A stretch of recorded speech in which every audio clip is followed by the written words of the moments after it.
Benjamin Castle are Americans. Watching the footy. Liam Ryan saying, kick it my way, I want to jump over the pack, and here he comes! Ryan! This is Buddy Franklin!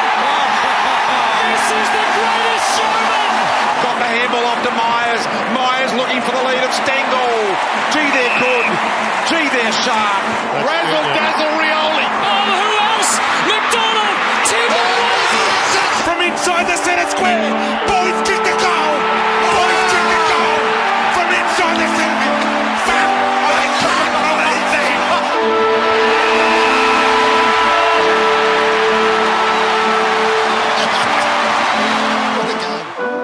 Good time of day, everyone. In terms of time of day for us, it's approaching 3 a.m. California time.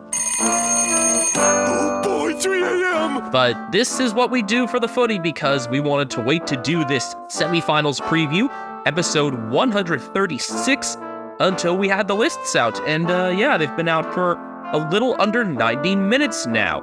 Benjamin Castle alongside my brother Ethan in South San Francisco, California, which is not directly south of San Francisco. I mean, it is south, but it's not, directly adjacent. There's another Daly Cities between us. And if you've heard of Daly City, it's probably because you know about how ridiculously foggy it is. Or you just know a lot of Filipino people. People in the Philippines probably know Daly City. People in China and Taiwan probably know Millbrae. So as we do this preview, we only have 2 games to preview, but we also have 2 autopsies. We have corpses to exhume. Yeah, postmortems for the 2 clubs that bowed out in week 1 of finals and both of the elimination finals. So Not let the necrophiles listen to this episode. So without further ado, the Sydney Swans were the first team eliminated from finals. They finished 8th at the home and away at 12-10-1 with a percentage of 110. They lost to the Blues in the first elimination final. You may forget they were atop the ladder after round 2. They bludgeoned the Suns and Hawks. Then as injuries set in, they lost 6 of their next 7 games, and the only win in that span was in the against a very undisciplined Richmond side. Hard to believe that Richmond went to shit in that game when they took Trent Cotchin out. Yeah, almost like we could have seen it coming. That was also the game I remember where Joe Marty got injured after starting really well. I think he had 2 goals early on, and then did his hamstring.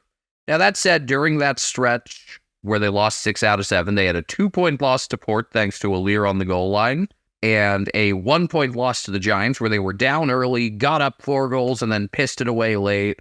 After a round 9 loss to the Dockers, they fell to 3-6 and looked seriously fucked. Then the next week, the interchange violation saved them. This was actually a really interesting Swans team. They had a couple of 2-point wins in the latter half of the season. They had the draw against Geelong that by all means they should have won.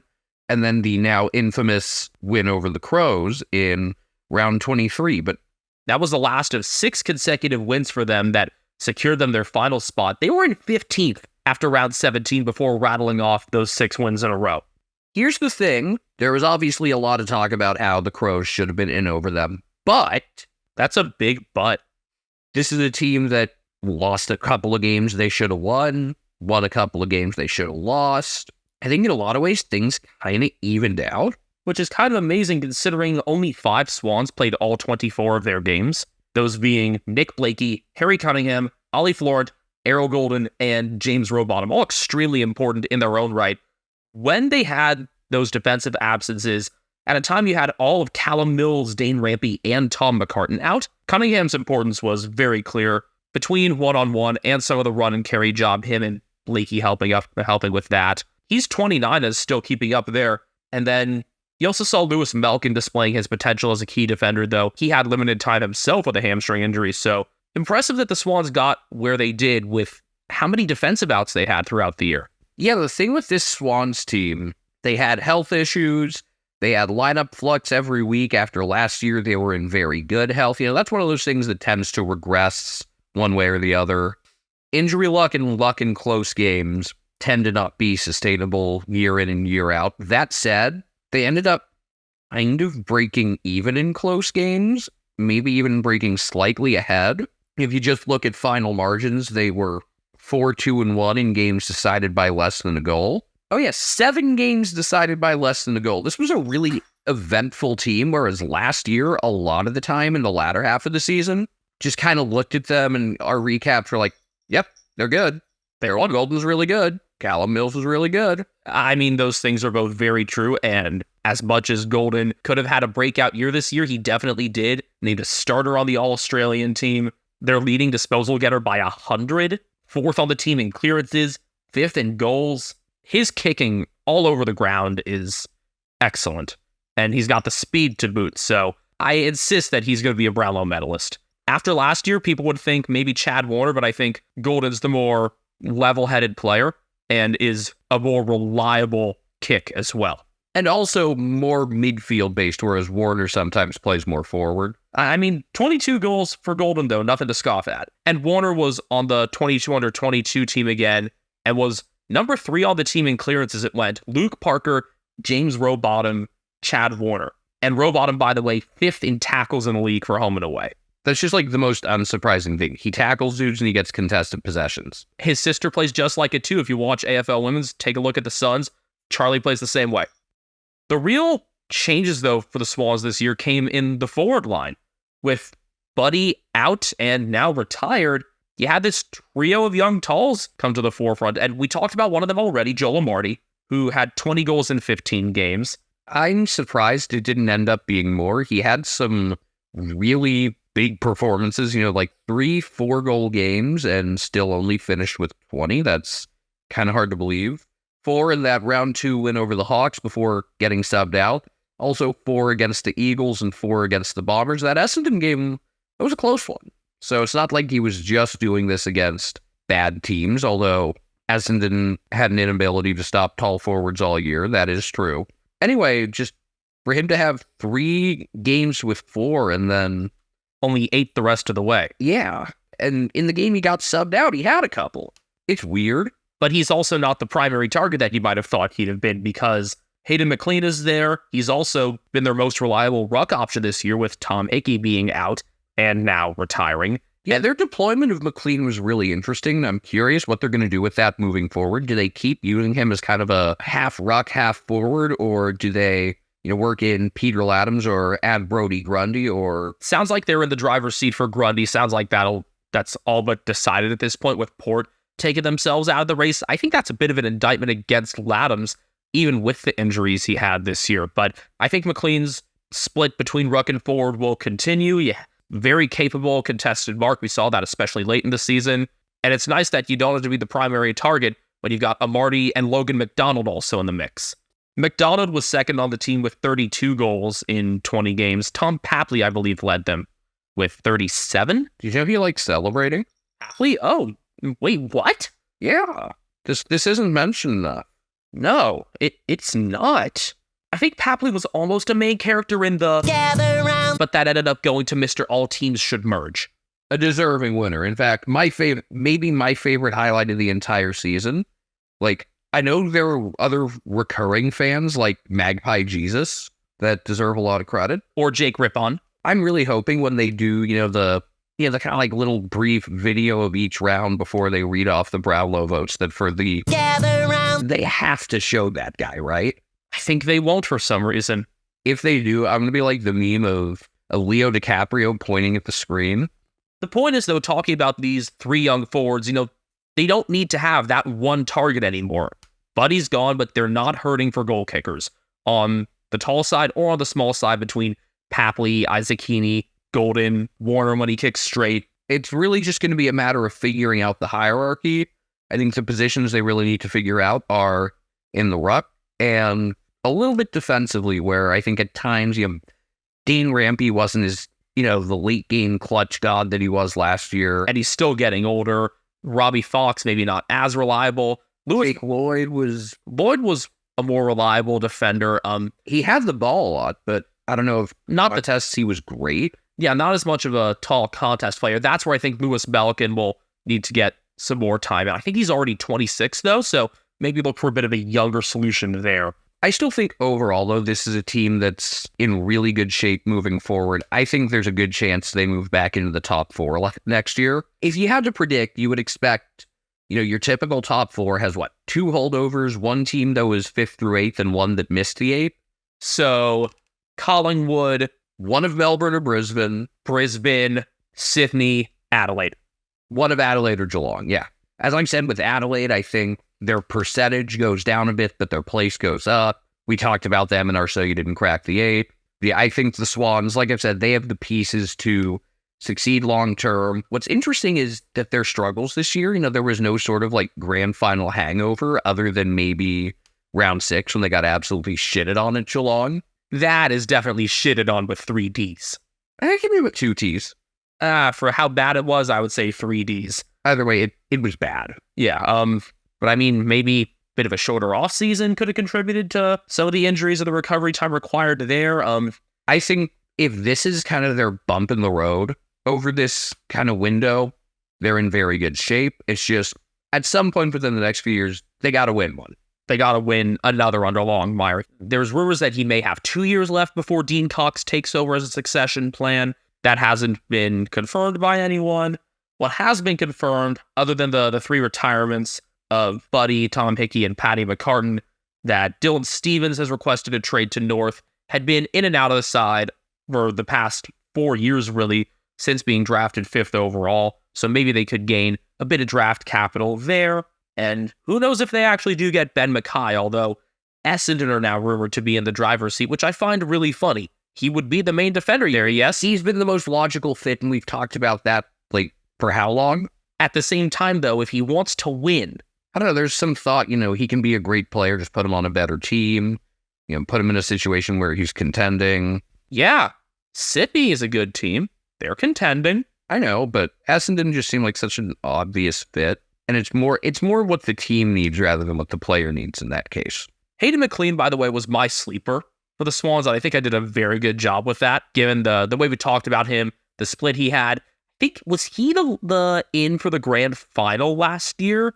I think he was when they had questions about Sam Reed's health. And, oh yeah, he didn't play at all this year. That's something that'll help him next year up front. Well, we'll see if he's back. There's potential. Who was your sleeper, Ethan? Mine was Angus Sheldrick. He played 7 games, one where he was subbed off, one where he was subbed in. In the games he didn't play in full, he averaged a hair over 20 disposals. I actually really liked his work as an inside midfielder, and I think he's still got a lot of room to grow. I think next year is really his breakout year. I think I might have just been a year early. In that case, I think that's a good pick as well. And with Luke Parker continuing to age, maybe he'll be pushed more outside and maybe a bit toward the wing. So more opportunities for Sheldrick to be part of that inside mix with Rowbottom, feeding out to guys like Warner, or really the Warners, if Corey gets into the side as well, Errol Golden, etc. And now, Saints. I'm done with predicting what St Kilda are going to do. I was wrong at the start of last season, I was wrong in the middle of last season, and I was wrong this year. I'm going to let Benjamin do all of these Saints predicting from now on, because no matter what I expect about this team, I get it wrong. I was wrong as well. I was thinking that this could have been a bottom 3 side. I thought this was a wooden spoon contender, and instead they finished 6th. They were in the 8 all year. They were 13-10 with a 107.8 percentage. They didn't put up a particularly good fight against the Giants, and I think it would have been easy to call them the weakest team that made the 8, but nonetheless, they exceeded expectations. Even the biggest Saints fans probably would have had them around 7th, 8th at best. And they earned themselves a home final. They won 5 of their first 6 games, which set them up to stay in the 8 all year. They were atop the ladder after Anzac weekend, and that one loss was a close one in the where they nearly came back in the last minute against Collingwood. It was kind of like a reverse of a typical Collingwood win. Then they didn't win consecutive games again until they beat 2 of the bottom 3 in rounds 19 and 20. They had a loss to the Hawks in that stretch before they did beat them in the second go-around. Oh, they went 5-3 against the 4 teams in the bottom 6 with whom they doubled up. They split against Richmond, Gold Coast, and Hawthorn, and swept North. This team definitely benefited from an easier schedule. I think it wasn't just the double-ups, although, again, doubling up against those 4 ended up working out quite well. The others, by the way, they played Brisbane twice, lost to them both times. And split with Carlton. Yeah, they were 3-6 against other finalists. The wins were against the Blues, Giants in home and away, and the Swans. All three of those actually technically road games, and well, two of them were real road games. Maybe it would have been better for the Saints to have played their final in New South Wales then. What I find so strange about this Saints team is that they clearly know how to play fast as well as slow, but it seems like they didn't know when it was best to do either of those, because there was about a 3-month stretch where they forgot how to play fast. Frostball really set in near the middle of the season, and that was even once they had Max King back in the fold. We saw both the good and bad of Ross Ball. Good because they could really shut teams down if they had a multi-goal lead late. Bad because it's not a particularly fun thing to watch, and at times they just couldn't score, couldn't capitalize on forward 50 entries. I think you had said they were the worst team at turning forward 50 entries into scores for the year. Is that right? It was something close to it. If they weren't the worst for the whole year, then they were the worst in the back half of the year. They also were barely second to last in terms of clearance average per game, just ahead of Essendon. Which is kind of hard to believe because they've got some really solid midfielders. Jack Steele is a damn good player. I love what Mason Wood and Seb Ross both do. Yeah, well, Steele, in my opinion, is still an underrated captain. I think he may have been top 10 in the Brownlow 2 years ago. Yeah, But Wood had a great start to the season and really was kind of a barometer for the team as a whole. This year, Ross was out at times with a hamstring injury. Was Brad Crouch, who was among their more reliable midfielders and half forwards on the inside, and then on the outside, it was more of All-Australian Jack Sinclair playing further downfield. By the way, I'm still not a fan of his mullet, but the mustache helps. I think it's just the mullet doesn't work with his hairline, but he's a damn good player. You think about like a ball-moving defender instead of, a guy who gets into marking contests, and he is so good at it. He gets the ball out to the wing. He's smooth along the boundary. He's a very accurate kick. He really liked his performance. Been playing more and more into the forward half as well, and I think Nazai Wanganeen-Miller's development has helped with that. Wanganeen-Miller, already third on the team in disposals, and a super reliable kick from the back for a 20-year-old, fittingly was named a starter in the 22 under 22 squad, I believe in the back pocket. You want to talk about, the other type of defender from Sinclair? That would obviously be Callum Wilkie, who was a shutdown one-on-one guy. He was named to the All-Australian squad, very deservedly so. I would say, look, long-term, you look at overall body of work over multiple years, I think Tom Stewart and Sam Taylor are the best of them, but I would put Wilkie right up there after what he did this season alone. Going back at the 2020 season, I think he may have been rated the best one-on-one defender of the league. So I want to go back and review some of his work from then when the Saints were at their best under Brett Ratton. And there's no shortage of younger talent on this side as well. I believe looking at the future of the Saints is really going to come down to the younger talent, especially the mix of the aforementioned Isaiah Wanganeen-Miller, Mitch Owens, Anthony Caminiti, Matthias Filippo. I think whether or not this team can make a finals run next year, and oh God, I'm already trying to make a prediction about them, but I think this is actually a very fair thing to predict.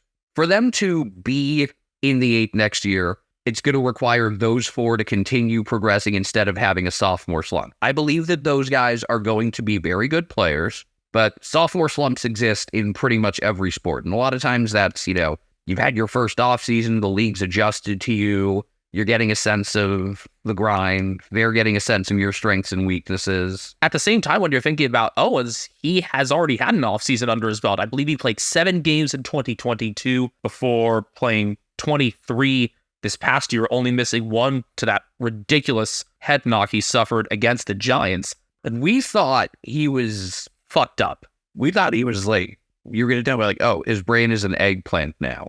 Nope, he came back and finished 3rd in Rising Star voting. The guy's fearless. Not only that, he watched the rest of that game from the bench. They looked at him in the rooms, were like, all right, you're not playing next week. Okay, I'm going to go watch the game. And he also pinch hits in the ruck and is one of their more reliable marks. I've said from the beginning with Owens, for a guy who's 6'3", he plays taller. And you mentioned Anthony Caminiti, last guy on the list as a supplemental, 19 years old, never had more than 2 goals in a game, but 19 goals in 18 games. You know why he didn't play all 23 games? Well, a couple of them he was omitted, but for 3 of them, he was suspended for fucking up Nathan Murphy in the... He's got to learn how to manage his temper a little bit, but... He was also initially suspended a game for a hit on Sicily before that was downgraded. But he's got talent. And a pretty reliable set shot as well. I think he kicked something like 19 goals, 9. Then thinking about going slightly older for them, a couple 23-year-olds in opposite 50s. Cooper Sharon became an important set shot later in the year. And then Liam Stalker, another supplemental pickup, probably because Steven Silvani's back there now. But a surprising one to find at 10th on the team in disposals.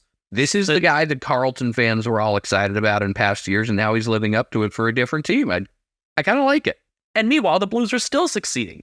I don't like that part. But Stalker and Wangani Miller, the smaller ones in the back pockets, helping feed out from marks from Wilkie, Josh What's a Battle. There's more of a structure there than I think people realized. And I think it's fun to ask. Oh, wait. Forgot to mention, who's that other guy that they have going back in defense and helping with the marks?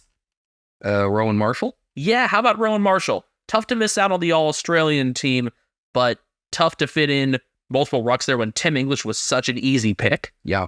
Yeah, between, look, English and Max Gawn are kind of the class of the competition. Gawn's hamstring injury didn't help his cause. But Marshall averaging 26 hitouts a game as the main ruck again for the first time going into the season since, I guess, 2019, and then still having his impact throughout the ground. I think it would be a little unfair to just describe him as poor man's Tim English, because first off, he would be like upper middle class man's Tim English, because Tim English is, the guy with 5 mansions and balloon/casino. So Tim English is Squilliam fancy son? Where's the unibrow?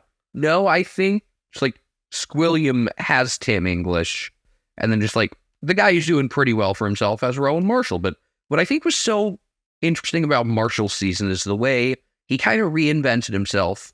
As the year went on, his hit-out numbers were not so high, but he was affecting the game in all parts of the ground. And, we had said, even though we were both very down on this team at the start of the year, we had both said he's going to have to do a lot with Patty Ryder gone, and he did, and then some, and ended up taking on kind of a different role than he did in the past, where it was I think he learned kind of how to manage his energy and stamina and impact the game all over the ground. I really like how he played. And with the emergence of Caminiti and Owen's continued rise, and once Max King came back in round 10, they didn't need him to be that forward support as much. And so he went back. My question going into 2024 and beyond, though, is there merit in casting another true ruck type alongside him? Maybe someone like Jack Hayes, to allow Marshall more of that roving ability? Or is that just a spot on the list that needs to be used elsewhere?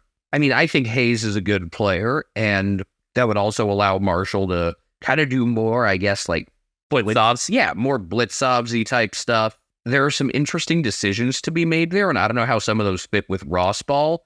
For example, Ross Ball seems to be very anti having a tagger, which really hurt them in finals. I mean, it hurt him a number of times throughout the year, and by the time they realized a tag on Josh Kelly was necessary in the second half of finals... I mean, you could also put it on Tom Green in theory. Once Canelio was declared out, it was pretty clear it would be Josh Kelly, in my opinion. Once they realized it, though, they put Marcus Windhager on him already too late. I'm a big fan of using Windhager as a tagger. I think, there are some very good taggers out there. Mark O'Connor, Finn McGinnis is obviously already up at the top of that. But yeah, don't sleep on Windhager. He's another of that younger wave of Saints that, even though I think the way they played this year didn't quite play to his strengths, can be a really solid player for them. Although I think there's definitely a possibility in the coming years that if he wants to be just an elite tagger and wants that to be his role, he could eventually look to move elsewhere to, a system that will deploy a tagger more often.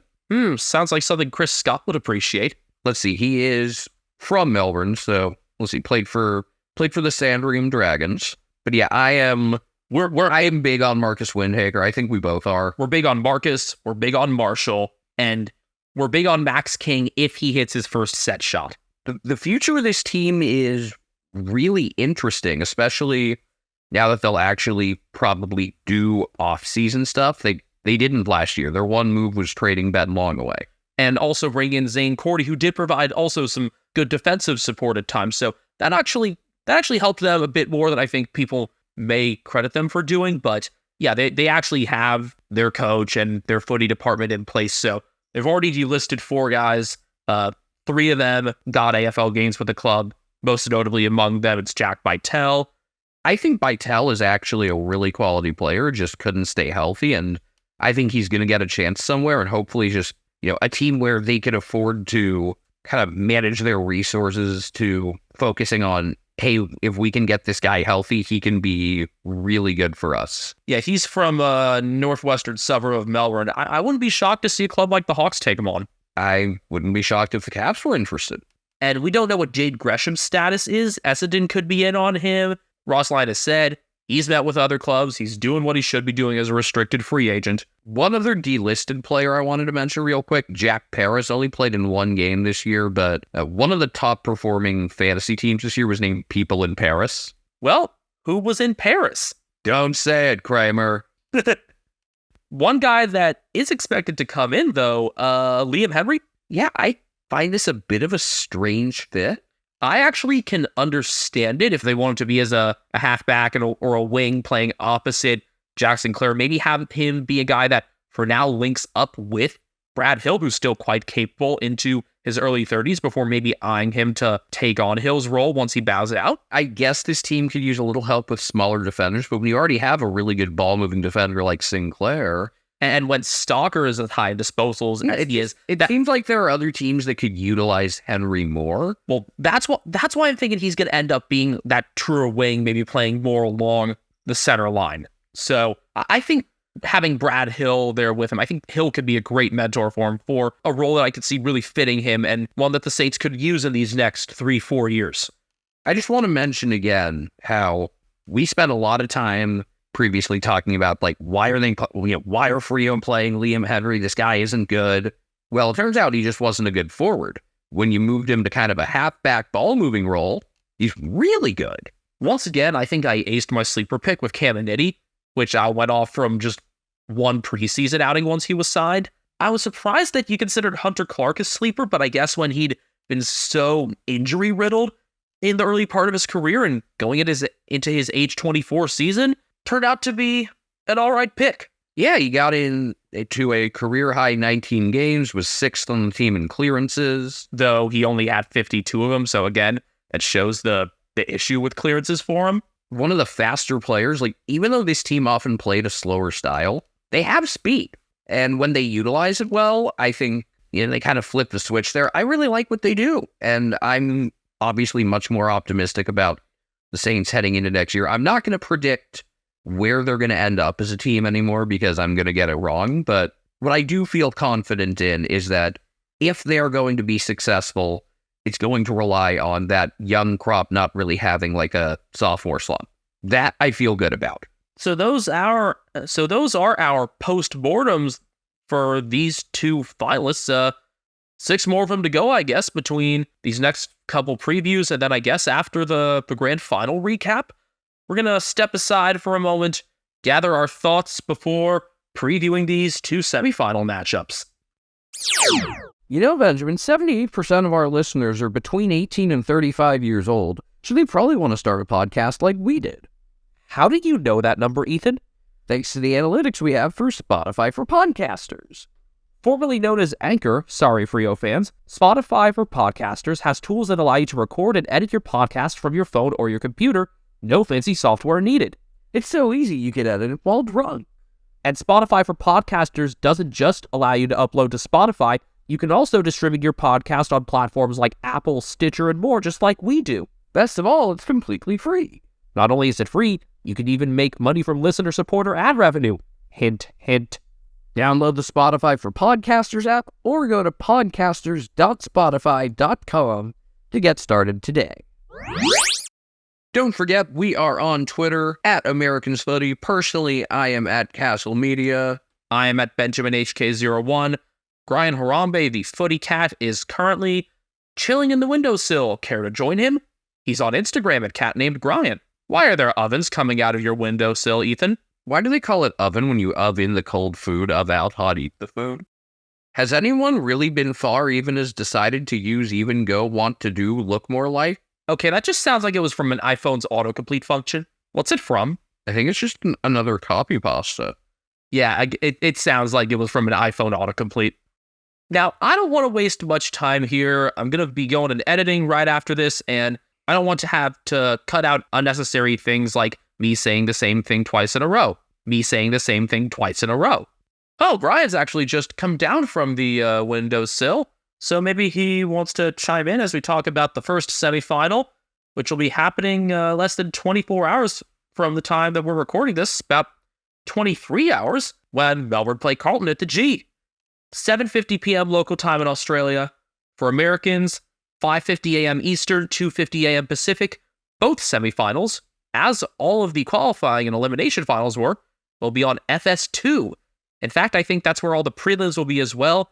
The grand final, apparently, will be on Fox Sports 1. I kind of like having games on FS2. FS1, yes, it's available to more people, but I like being able to refer to people as peasants. I don't just want the peasants to be able to watch the grand final, though. Yeah, that's true. The D's, if you recall, they were 4th on the ladder, lost to Collingwood by 7. Carlton were 5th. They defeated Sydney by 6. These teams met back in round 22. Melbourne had won 8 straight head-to-head meetings, but Carlton won this one by 4. That was the game with did Caleb Marchbank touch the Petrarca kick? It stood on umpire's call. If it did touch him, it either hit his elbow or knee. We've discussed it. It's been discussed enough. I'm sure they'll show it a billion times leading up to this game. What probably isn't discussed enough are the other things that helped the Blues in that game. Like, I remember, was it a high contact call that bailed him out at one point, and then Max Gawn not getting a free in the dying seconds, because really inside 30 seconds, unless you actually decapitate someone, you can probably get away with it? Yeah, that was not a well umpired game. The Marchbank call was one that could have gone either way. At the same There were other, explicit, terrible calls. At the same time, the deserve-o-meter in that game did lean toward the Blues. For the dominance they had in the first quarter, they could have put it away then had they kicked accurately. It was 9-6 at quarter time. Yeah, everyone was watching the Women's World Cup at that point, but Carlton should have been up way more. It ended up being a really entertaining finish after the midsection of the game was really boring. Oh, right. That was the night with the record-breaking 10-round shootout. That was fun. I liked how Watch AFL was ahead of our local Fox affiliate showing soccer, so we got the reaction at the G before we got the penalty kick on TV. I think at that point, I actually had muted the AFL feed to just take in the Matilda's shootout. The whole thing was a fun experience. Yeah, it was. What else was fun for the Blues in that game in round 22? They realized, wait a minute, George Hewitt should never be the sub. Yeah, he's way too good to just be a sub. Then again, you could say that about Paddy Dow, but that's probably where he's going to find himself this week. These teams haven't met in finals, though, since 2000. Both those teams have had their down periods, obviously, in the past couple decades. In that last finals meeting, a qualifying final 23 years ago, the Demons won by 9 off the back of first-year forward Brad Green. Melbourne then made the grand final, only to get smacked by that legendary Essendon team. Lineup changes this week for Melbourne. No Angus Brayshaw after he was concussed in that Braden Maynard spoil. He got off, is basically how Eddie reacted. I don't get why people were mad about that. He's supporting his team. He was the president of the club. Yeah. Jacob Van Rooyen serving that 1-game suspension for the high bump on Dan McStay. That I feel 1 game was definitely the appropriate discipline there.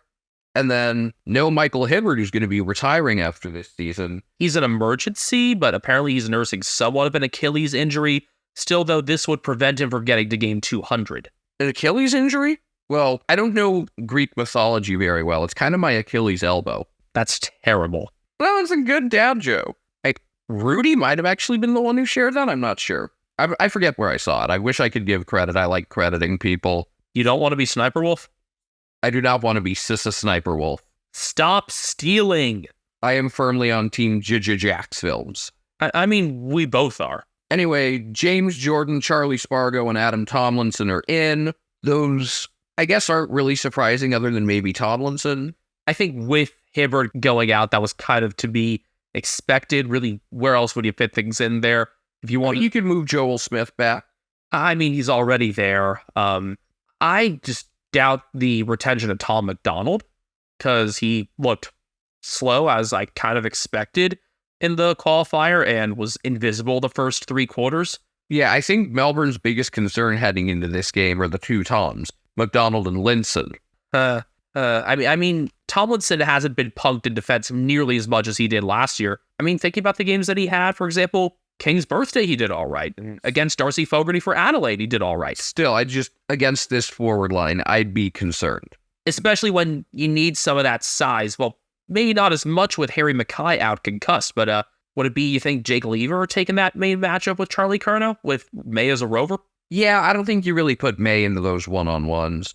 Now, Clayton Oliver's going to play through knee soreness. Max Gawn is playing through a broken bone in his toe, to which he responded to a tweet about how often he goes to the bathroom, which I don't really get how that followed. I mean, it was funny, but it just seemed like it didn't really connect. I think maybe it's just like everybody's playing through something at this time of year. It's not that big of a deal. I don't know. My favorite injury updates ever were the ones former Major League pitcher Brandon McCarthy gave after a liner to the head.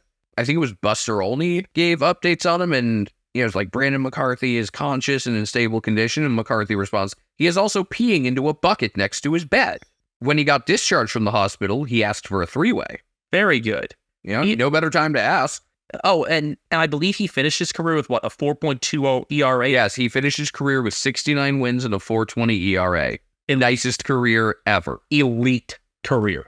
But yeah, Carlton, Jack Silvani's going to be ruled out. He passed a fitness test, but at least, unless there's a late change, isn't going to be in there. Yeah, it doesn't sound like it. Meanwhile, I think it's just one of those, physically he's there, but there's an aspect of getting up to game speed that's difficult. Exactly, yeah. We've seen that. Like, I think about Jed Buse between having a bunch of weeks off and then his first game back at AFL level versus a week later. So Bonnie will be out, so no tall cover there for Harry Mackay. Jack Martin's 2-game suspension for striking Nick Blakey was downgraded to 1, which I think is the correct decision there. No issue with that. So with Martin out, Jesse Motlop comes back into the 22, but I think the more like for like there is the inclusion of Matt Kennedy for the first time since round 17. We've seen him have those forward midfield splits. He's been played really all over the oval, but he was miscast in defense earlier this year, and I think they've learned from that mistake. That was around the time where just nearly everything was going wrong for the Blues. We were wondering, why is Hewitt the sub? Why is Kennedy playing back? There were a lot of things that didn't make sense, and then they made a team that was much more logical, and look at the result. I mean, none of us saw it going this well, but putting guys in the right place seems to have its benefits. And who's really lifted with some of the tall issues when Mackay was out in the first place, for example, and then as ruck cover as well as Tom DeConing. He's likely to spend some more time forward in Mackay's absence with Mark Pitnet staying in. Pitnet against Gawn, even with Gawn's broken bone, I think I'd back in Gawn there. I mean, Pitnet's a good hit to advantage guy, but I'd take my chances with Gawn over him. Yeah, I think it would be hard not to. I mean, there are only a couple of people I wouldn't take Gawn against. Maybe Tim English. Roland Marshall. Maybe even that. Toby Conway in 2 years. Yeah. Where this game will be won and lost, though, is in the defensive groups between being able to match up with Curnow for Melbourne and then for the Blues just limiting the amount of Demons marks in general. There was a great stat that I saw from an SEN article. I think it was Brenton Sanderson, the old Crows coach, that mentioned this. Yeah, they average 93 marks in the forward half in the games they win and 62 in the games they lose. So that's a 1/3 difference right there. So you limit the amount of forward half marks and you can beat Melbourne. Now the question is, does that involve more defenders really going further upfield to limit their entries, or what's the deal there? I think this goes in line with what I was saying last week with how Melbourne need to stop just bombing it into packs and use more of the running ability of guys like, the inclusion in James Jordan, the running ability in Cade Chandler, for example. Here's one of the things that makes this so interesting. When Carlton played Melbourne the first time, they had all sorts of trouble capitalizing on entries early in the game. Last week against Collingwood, Melbourne had trouble capitalizing on entries in the final 3 quarters. And meanwhile, the other game they played this year was just not pretty, these two. That Thursday nighter. I will remember that for Van Rooyen having a good game. Thinking back to that round 12 game, it was just not pretty footy. 61-44. Was it raining or was it just shitty? I don't recall weather. I just recall bad footy, where the only person who scored 3 goals in the game was, surprisingly enough, Harry Mackay. Oh, that was like right in the middle of his stretch where I think he still had some bad misses, but he also did get a couple. He kicked that 3. was not good footy. He kicked 3-2 and was like, oh, was he actually fixed by kicking 3 goals? 1 week later. Nope, he's not fixed. But yeah, I didn't even want to talk about that matchup because it was so ugly. It was bad. So both meetings they've had this year have had some ugly stretches. The last one had some great late drama, but like the second quarter of that last game was really bad. So I hope this one's more compelling instead of just at the end. But this might be one of those games where you could take a nap in the middle, not miss all that much, and then, get your money's worth just watching the fourth quarter. Lines have not moved for either of these games since the lists came out, so maybe just some of the platforms are slow to update here in the States, but it's a 6.5 point Melbourne favorite right now. I have no idea how to read this. I don't know. Whoever I'd favor, I'd make it about a 3 to 4 point line. I want to weigh Gawn and Oliver's injuries into this more, but I expect a stronger contest game from Jack Viney. The issue there is that they won't have the support of Brayshaw, so I hope I'm wrong, but I think the injuries, especially in the forward line, are going to be too much for Melbourne to overcome. Blues by 11. I just hope that it's an entertaining 4 quarters and not just an entertaining fourth quarter. I think it'll be an entertaining second quarter and second quarter only. That's like the least likely quarter to be good. Exactly. Your other semifinal, we head to the Adelaide Oval for one last Never Tear Us Apart, and it will be properly at night, because it hits way better at night. If the Power make a grand final, will the fans just sing it in the minutes before the bounce anyway, as Time by Pink Floyd plays? That would be so cool. I mean, I feel like they'd have to, right? Yeah. I like the idea of it. Anyway, I mean, the Pink Floyd Time intro is epic on its own, but you've got to find a way to include that. Anyway, this one gets underway at 7:10 p.m. local time, which is 7:40 in New South Wales, where I would presume most GWS fans are. It's 5:40 a.m. on the East Coast of the United States. It's 2:40 a.m. on the West Coast. So for the overwhelming majority of the world, this game will be at some point on Saturday, the 16th. Yes, on US TV. It is, of course, Fox Sports 2. Should also note that it'll be at 1:40 p.m. in Victoria. Victoria, Seychelles. You didn't give a random country. I did. Ooh, yeah, I should have done it for the other game because that was the one with fewer time zones. Thank you. Port finished third in the home and away. They lost by 8 goals to the Brisbane Lions last week at the Gabba. The Giants won by 4 goals at the G against the Saints to set a new record by winning at their 11th venue in this one season. You have to go back to 2012 to count 11 venues at which Collingwood won. Unfortunately, that number cannot grow any farther because they beat the Crows at Adelaide Oval and they won't get another shot at the Gabba. If they win this one, they'll be back at the G for any potential remaining matches. Yeah, and that Adelaide Oval game for the Giants, that was a fun fourth quarter comeback. It was, I think, 5 goals to none. Josh Fahey had an important goal late. He's not factoring into this side, though. Their other trip to the Adelaide Oval didn't go so well. It was a 51-point round 22 loss to the Power. Toby Bedford and Brent Daniels were both suspended. Finn Callahan was out injured, and it was 45-18 by the end of the first quarter, and that was just... It was kind of cruise control from there for Port Adelaide. It was very clear how much those absences hurt. That was the Miles Bergman 3-goal first quarter. Where he hadn't kicked a single goal before that all season. He didn't kick another goal for the rest of the year. 1 quarter, 3 goals. Rest of the year, no goals. So he played, unless he was subbed out, was he ever? I don't think so. So it would be 91 quarters without goals and 1 quarter with 3 goals. Oh yeah, I guess if you're including the 4 from this past week. I certainly am. That's so cool.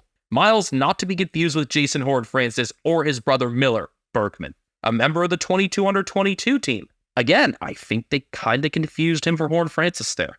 I mean, he had a good year too. I just would have put Trent Rivers in ahead of Berkman. So Port Adelaide have won 4 straight head-to-head meetings with the Giants. No, these clubs have never met in finals. On the injury list for Port Adelaide, things get a little interesting. Yeah, Leading goal kicker omitted? Interesting. Jeremy Finlayson in the Finlayson Bowl, or the Finlayson Cup, some people would call it. Regardless, he's an emergency. So I imagine that he'd be the sub and would be some tall support late. Now, I would love the inclusion of Frank Evans as the sub, but I find it hard to believe that Finlayson will miss out on this game altogether, even with Charlie Dixon back in, even with Ollie Lord having kicked 4 goals the week prior, even with Todd Marshall nursing a hip injury and playing through. I would not be shocked if at halftime or sometime in the second half we would see Finlayson in for Marshall. I think the way things went with the sub last week for Port, I think they're going to be a little gun shy and probably wait as long as they can to use it unless an injury forces their hand. 3/4 time is what I'm thinking is the latest for Finlayson to come in. Because you may recall last week they put in the paperwork. Trav Boak came on for Darcy Byrne-Jones, and Dylan Williams immediately did his hamstring. He's not in this game. Trent McKenzie had a knee issue. He returned to the game. They're backing him in for this game. So no Captain Tom Jonas, who may be on the sidelines anyway with his calf. It is pretty impressive that the whole Tom Jonas not playing thing hasn't completely blown this club apart. That's the sort of thing that could really fuck with chemistry. But yeah, I would have kept Finlayson in over probably Jed McEntee. Or just put Frank Evans in over McEntee. I like the idea of Finlayson as a sub, though, because of his versatility as just a good mark all over the field and providing some ruck support. Maybe he gets subbed in for Lysette. I think that's actually more likely than coming in for Marshall. I think Marshall stays in unless he's having another really shitty game. I mean, his hip injury seemed to have impacted his poor kicking last week, which is why I was thinking that. But I think he comes in for one of the other tall options, whether it's Marshall, Dixon if he's not up to snuff, Lysette. I think Kieran Briggs will have the better of that matchup against Scott Lysette from the beginning. I would assume Nick Haynes is the sub for the Giants, although you could make a case for Ryan Anglin or even Xavier O'Halloran. Haynes was a sub last week. O'Halloran was the late in when Stephen Canelio had not an eyebrow injury, but an eye injury. No pun intended, I am amazed that they played so well without him. The reason is Josh Kelly and the lack of a tag on him. I mean, and Tom Green as well, but Green is always the guy at the source, whereas Kelly is one of the first guys off those contests, and the tag should have been on him much earlier, as we discussed in our Saints Postmortem. Anyway, I'm really excited about one matchup in particular in this game. I said it before. Sam Taylor versus Todd Marshall. I think... Well, is that the matchup? I hope so, because you basically have the two best one-on-one marks going head-to-head. You could make a case for it to be Lord, could make a case for it to be Dixon. I'm thinking it would be Jack Buckley against Dixon, size-wise. And I do think it would be Taylor and Marshall. Just kind of playing a little devil's advocate here with the other options, but I think Taylor against Marshall, Buckley against Dixon. I don't know, maybe I know he's listed as a halfback, but I think Harry Himmelberg is important against their talls. I mean, Himmelberg could go up against Dixon now that I think about it. Yeah, that would actually make a lot of sense. I like that idea. That makes actually more sense. Maybe have Iden as kind of a rover then, and put Buckley on board. Thinking about, for example, when the Giants beat the Bulldogs out in Ballarat, Himmelberg was the one to go up against Tim English. So thank you for reminding me of that. And who knows, maybe Himmelberg will take the mark of the finals as well. He's got 2 of the mark of the year nominees for Brownlow night. So with Port favored by 8.5, where do you stand on this game? This is one where I could see this ending in a lot of ways, and so you kind of just set the point spread kind of in the middle of those, and I think home field on Port's side and the fact that they scraped the Giants last time, even though, yes, that was a shorthanded team. I think those things are why this line is where it is, and I see no issue with it. I don't feel all that strongly about possible outcome here. I feel more confident about Port winning this game than I do about an outcome in the Marlborough-Carleton game. And going with that, the most likely blowout would be a Port blowout this round. Yeah, so I think a Giants blowout is still more likely than either team winning by blowout in the other game. I just see Melbourne-Carleton being locked in as a close game, whether it's fun or not. Who does Willem Drew tag? Is it Canelio? Is it Kelly? Is it Tom Green? Great question. Do you also use maybe Kane Farrell to do a little of that? Don't see him doing that as much. Drew tends to be the guy, and he tends to be in at the source, so maybe you just have him going up against Tom Green and try to spring Zach Butters free off that. Ooh, I kind of like that.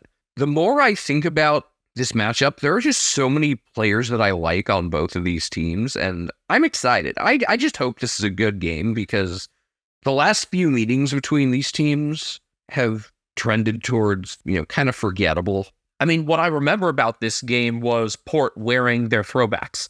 which looked awesome. And by the way, I think they did it against the Giants because Adam Kingsley's coaching them, and he was in their 04 Premiership side. Let's see, the Giants won by 1 at the Adelaide Oval in 2019. That's their most recent win head-to-head. Since then, their last couple trips there have been bad. So they played at Metricon in both 20 and 21, Port winning those by 17 and 27. Then last year, 84-29. Ugh. And this year, the 51-point win. So we're due for a good game between these teams. Since we started watching footy, we haven't really had like a memorable matchup. So I'm all in for this. Let's make this fun. I am so fucking ready. So, on that note, only 2 games to choose from, but main character for the weekend of footy, Ethan. Ooh, man. Stephen May. For good or bad reasons. No idea. That's why I'm picking him. It's kind of why you picked Brody Majacek last time, huh? Exactly. I do want to go on field for this one, and for that reason, Jason Horne-Francis. Gonna go with some big names here. Horne-Francis showed up big time in the game in round 22. It was a really deep performance from that midfield altogether, with Horne-Francis, Rosie, Wines, Butters all showing up. I think it was like a 7-7, 5-5-5-1 split in the coaches' votes or something crazy like that. I want to check this now. Really, it was a really good one, though. It was all Port players. I remember this. Let's go back to round 22. Yeah, it's interesting that we got 2 round 22 rematches, huh? Yeah. Yeah, I was right. Horne-Francis and Wines with 7 each. Butters, Rosie, and Houston with 5. Bergman with 1. So, with that, we're done here. And I want to get to editing right away because I want this up before I head off to work in the morning. I'm probably not sleeping again. Yeah, Cat Named Brian on Instagram, Castle Media and Americans Footy, and Benjamin HK01 on Twitter.